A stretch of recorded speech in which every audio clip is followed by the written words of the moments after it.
सभी को स्वतंत्रता दिवस की शुभकामनाएं देती हूँ। जैसे कि हम सब जानते हैं कि आज ही के दिन हमारा भारत देश आजाद हुआ था।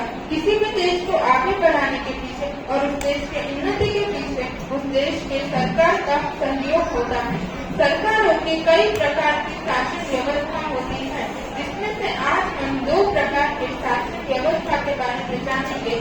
जिसमें से पहला है सेंट्रल गवर्नमेंट यानी कि केंद्रीय शासन और दूसरा है फेडरल गवर्नमेंट यानी कि संघीय शासन। तो आज इन दो मुद्दों पर चर्चा करने आ रहे हैं कक्षा 6 से कक्षा 10 के विद्यार्थी, जिसमें से चेतन, रामजी, मती और आयुषी आपको सेंट्रल गवर्नमेंट यानी कि केंद्रीय शासन के बारे में बताएंगे और पर्सन, शिवानी, मुन्नी, फारूक और अताउल्लाह आपको फेडरल गवर्नमेंट यानी कि संघीय शासन के बारे में बताएंगे। तो आज के हमारे डिबेट का मोशन है, क्या केंद्र सरकार से देश में राष्ट्रीय एकता को बढ़ावा मिलेगा और क्षेत्रीय असमानताएं दूर होंगी।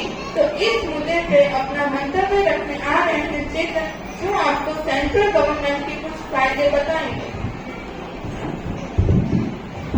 जैसे कि जानवी ने आपको बताया कि हमारे डिबेट का मुद्दा है कि केंद्रीय शासन से राष्ट्रीय एकता को बढ़ावा मिलेगा, तो मैं अपना मंतव्य रखकर कहना चाहूँगा कि हाँ, केंद्रीय शासन क्षेत्रीय असमानता को दूर करने और एक साथ विकास को बढ़ावा देने में मदद करती है। उदाहरण देकर कहूँ तो मान लो झारखंड में लोग ज्यादा हैं और संसाधन कम है। हिमाचल प्रदेश में संसाधन ज्यादा है और लोग कम है, तो केंद्रीय शासन हिमाचल प्रदेश को अधिक संसाधन न देकर झारखंड को देगी, जिससे अमीर और गरीब क्षेत्रों के बीच असमानता न हो। केंद्रीय शासन का दूसरा लाभ है कि वह संसाधन अनुकूलन प्रदान करती है। केंद्रीय शासन आवश्यकता के अनुसार धन को वितरित करती है। इसको और अच्छी तरह समझाने जाऊँ तो मान लो गुजरात की सरकार के पास अधिक संसाधन है और केरल में बाढ़ आने के कारण वहाँ की सरकार के पास संसाधन खत्म हो गया है। वहाँ के लोगों को बहुत सारा नुकसान हुआ है। वहाँ के लोगों के पास खाना नहीं है, तो केंद्रीय शासन गुजरात को अधिक संसाधन न देकर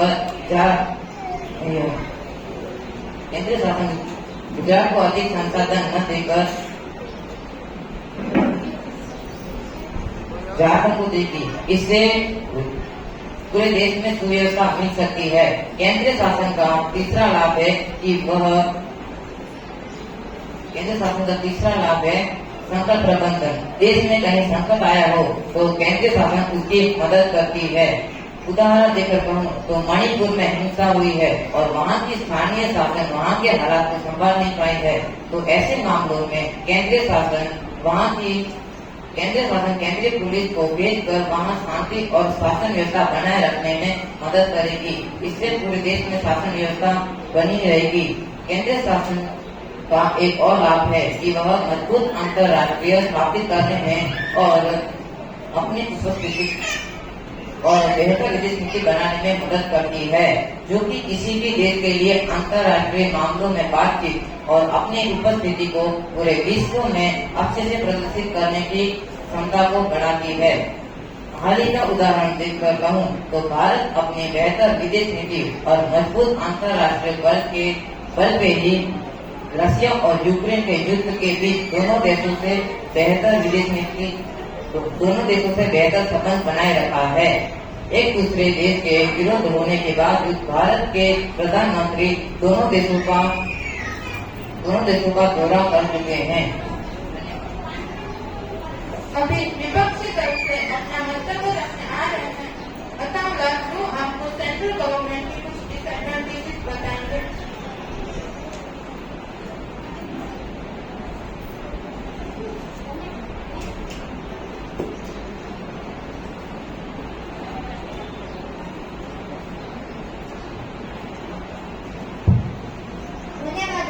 जैसे मेरे विपक्ष तरफ से चेतन ने आपको बताया कि केंद्रीय शासन के कुछ फायदे हैं, उसी प्रकार केंद्रीय शासन के कुछ नुकसान है।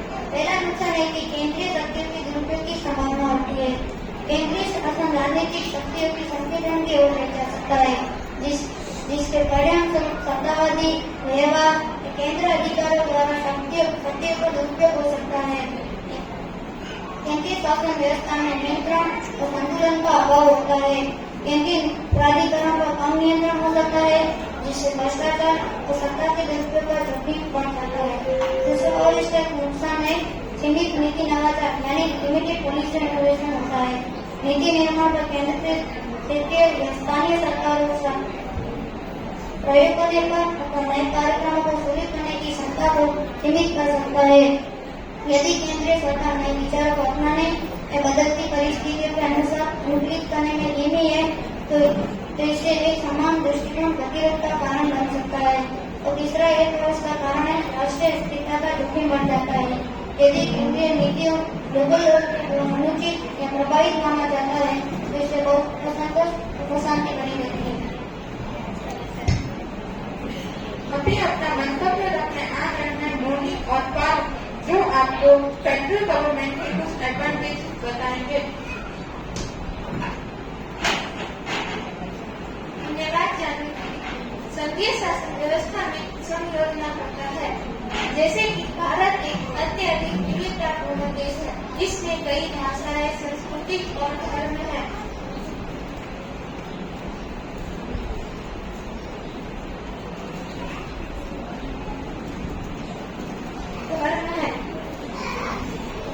संविधान यानी कि राज्य को अपनी अनूठी सांस्कृतिक पहचान और भाषाओं को सुरक्षा और बढ़ावा देने की अनुमति देते हैं। उदाहरण के लिए तमिलनाडु और पंजाब जैसे राज्य ऐसी नीति लागू कर सकते हैं जो उसके भाषाओं और सांस्कृतिक स्वरूपों को दर्शाता हो। संघीय शासन में क्षेत्रीय स्वतंत्रता प्रदान की जाती है। राज्यों के पास ऐसी नीति बनाने का अधिकार है जो स्थानीय सत्ता और प्राथमिकताओं को दर्शाता हो। संघीय शासन के लाभ। मैं आज आपको संघीय शासन के लाभ बताऊंगा। लोकतंत्र को बढ़ावा मिलता है। संघवाद नागरिकों को राज्य और केंद्र दोनों सरकारों के साथ जुड़ने की अनुमति देकर अधिक राजनीतिक भागीदारी को प्रोत्साहित करता है। यह सरकार के कई स्तरों पर लोकतांत्रिक भागीदारी और जवाबदेही को बढ़ा सकता है। संघीय शासन नियंत्रण और संतुलन की एक प्रणाली बनाती है, जहां राज्य सरकारें केंद्र सरकार की निगरानी और पार्टी संतुलन प्रदान कर सकती है, जिससे सत्ता के संगठन को रोकने में मदद मिलती है। दूसरा है इनोवेशन को प्रोत्साहन मिलता है।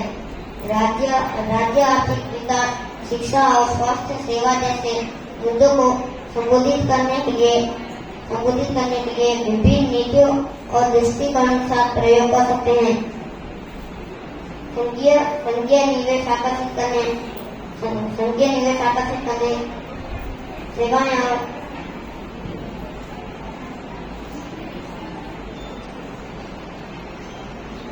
सफल नीतियों को अन्य राज्यों द्वारा अपनाया जा सकता है। यहाँ राष्ट्रीय स्तर पर बढ़ाया जा सकता है। राज्य निवेश आकर्षित करने, सेवाओं में सुधार करने के लिए प्रतिस्पर्धा करते हैं, जिससे बेहतर सार्वजनिक सेवाएं प्राप्त होती है। राज्य एक दूसरे से बेहतर प्रदर्शन करने का प्रयास करते हैं। अपना मंतव्य रखने विपक्षी दल से आ रहे हैं मती, जो आपको फेडरल गवर्नमेंट के कुछ डिसएडवांटेजेस बताएंगे। धन्यवाद जानी। जैसे कि मेरे विपक्ष दल से फारूक और मोहनी ने आपको संघीय अर्थात फेडरल गवर्नमेंट के कुछ फायदे बताए, उसके बावजूद उसके कुछ नुकसान भी हैं, जो आज मैं आपके सामने पेश करने की कोशिश करूंगा। उसका पहला नुकसान है कानून और अधिकार क्षेत्र प्रबंध की संघर्ष। केंद्र और राज्य सरकार के बीच शक्तियों और जिम्मेदारियों की व्याख्या पर विवाद कानून संघर्ष और लंबी मुकदमेबाजी बढ़ सकते हैं, जिससे शासन और नीति कार्यान्वयन को प्रभावित कर सकता है। शक्तियों के वितरण में अस्पष्टता, इसमें अनिश्चितता पैदा हो सकती है, क्योंकि सरकार के पास कुछ क्षेत्रों में अधिकार है, जिससे विवाद और अकुशलताएं पैदा होती हैं। उसका दूसरा नुकसान है क्षेत्र राष्ट्रवाद और अलगाववाद। संघवाद कभी कभी सहयोग, राष्ट्रवाद और अधिक स्वायत्तता, यहाँ तक कि अलगाव की मांग को बढ़ावा दे सकता है। जब मामलों में इससे देश के भीतर तनाव या संघर्ष हो सकता है। सैनिक स्वस्थता या संगठनता के लिए दबाव डाल सकते हैं जो राष्ट्रीय एकता को प्रभावित कर सकता है और शासन को जटिल बना सकता है। अभी अपना मंतव्य रखने आ रही है आयुषी, जो आपको सेंट्रल गवर्नमेंट के कुछ एडवांटेजेस बताएगी। Thank you, Chana. Today I am here to share some advantages of central government. Central government, when all are concentrated at national level, offer several advantages, particularly in country with diverse or complex administrative needs. First, uniform policy implementation, consistency across all the country. Central governments ensure that laws and policies are applied uniformly across all the regional leading consistent legal and regulatory environment. This can be simplified. Compliance for businesses or individuals. Second, equitable services delivery. Centralized policy can help you ensure essential services. And some benefits are also there, like distribute fairly across all countries, reducing regional disparities in access to services like healthcare or education. Example, France. Central government maintains strong control over all the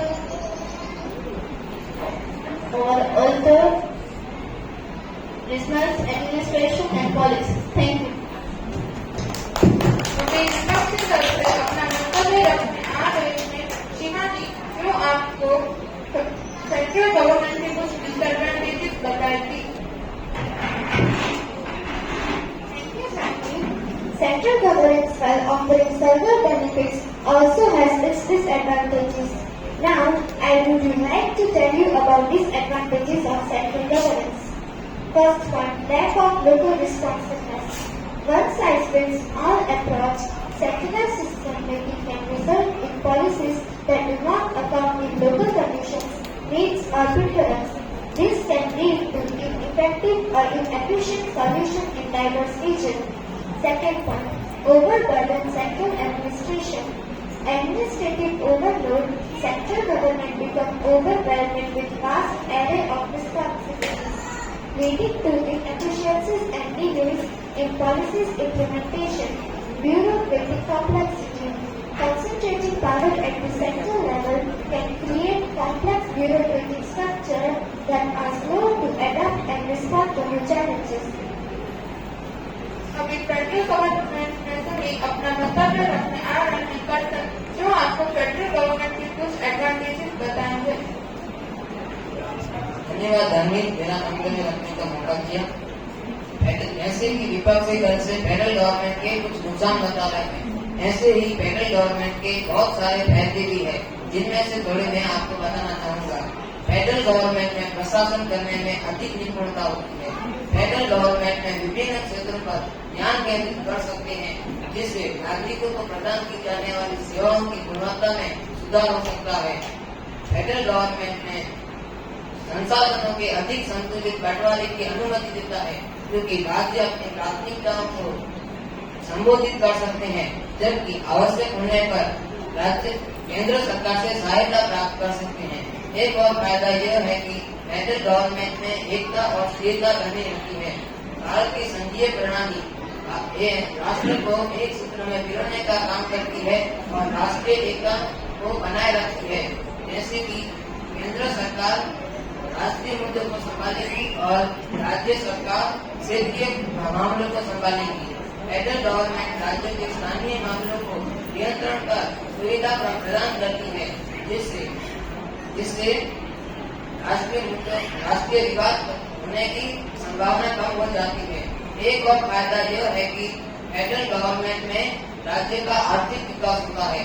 federal government में संसाधनों और विभिन्न आवश्यकताओं के अनुसार राज्य अपनी आर्थिक नीतियाँ तैयार करते हैं।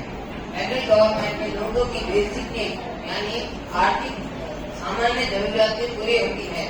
इन शॉर्ट, भारत की संघीय प्रणाली एक ऐसा ढांचा प्रदान करती है जो इसकी विशाल विविधता को समायोजित करती है, स्थानीय शासन को बढ़ाती है, लोकतांत्रिक भागीदारी को बढ़ावा देती है, नवाचार यानी इनोवेशन को प्रोत्साहित करके प्रशासनीय दक्षता में सुधार लाती है, यह संरचना राष्ट्रीय एकता और स्थिरता को बनाए रखते हुए विभिन्न क्षेत्रों की आवश्यकता को संतुलित करने में मदद करती है।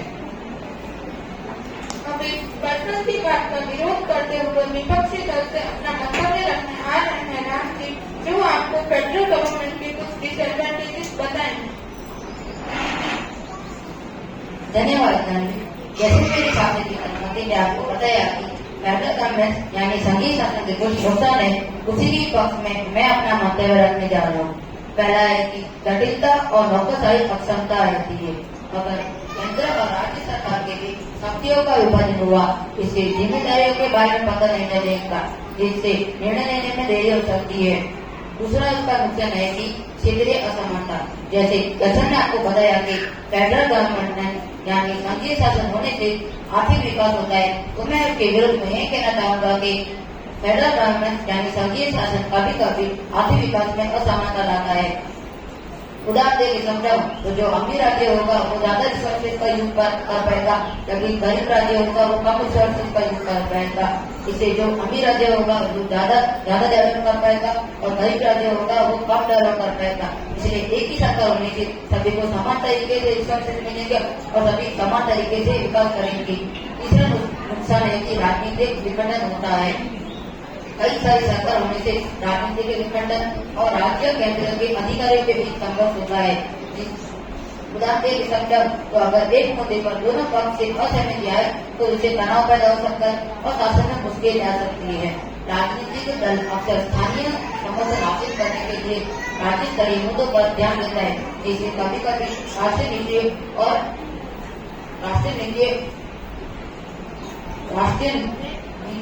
के साथ लगा होता है। चौथा है कि प्रशासनिक चुनौती। जैसे दर्शन ने आपको बताया कि फेडरल गवर्नमेंट यानी संघीय शासन होने से प्रशासनिक दक्षता आती है, तो मेरा यही मानना है कि बहुत सारी सरकार होने से प्रशासनिक चुनौतियां और राज्य केंद्र के द्वारा गए प्रयासों और समान कार्यक्रमों पर द्वारा गए प्रयासों और विकास आ सकता है।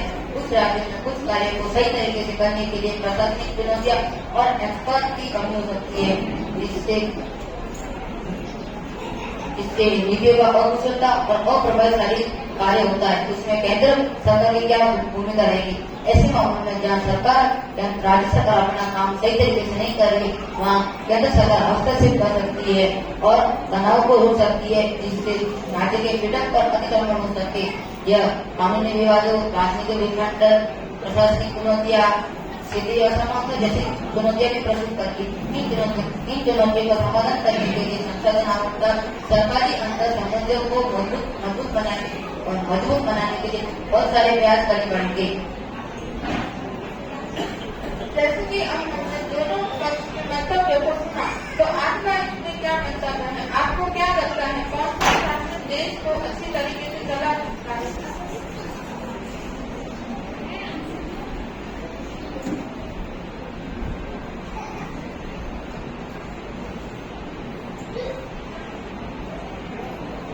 सेंट्रल गवर्नमेंट और सेंट्रल गवर्नमेंट में से आपको क्या लगता है कौन सा शासन देश को अच्छी तरीके से चला सकता है? स्टूडेंट्स में ये गाली करने से कुछ बताना चाहे आपका ये आपने दोनों पक्ष के मंतव्य सुने, कि आप बताइए कि आपको क्या लगता है एक देश का जो सरकार रहता है वो फेडरल गवर्नमेंट होना चाहिए या सेंट्रल गवर्नमेंट? इनको भी आंसर देना दे सकते हैं स्टूडेंट्स में से कोई?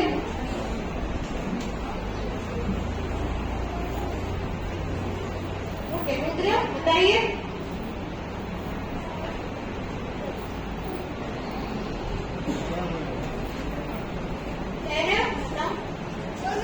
दोनों होना चाहिए।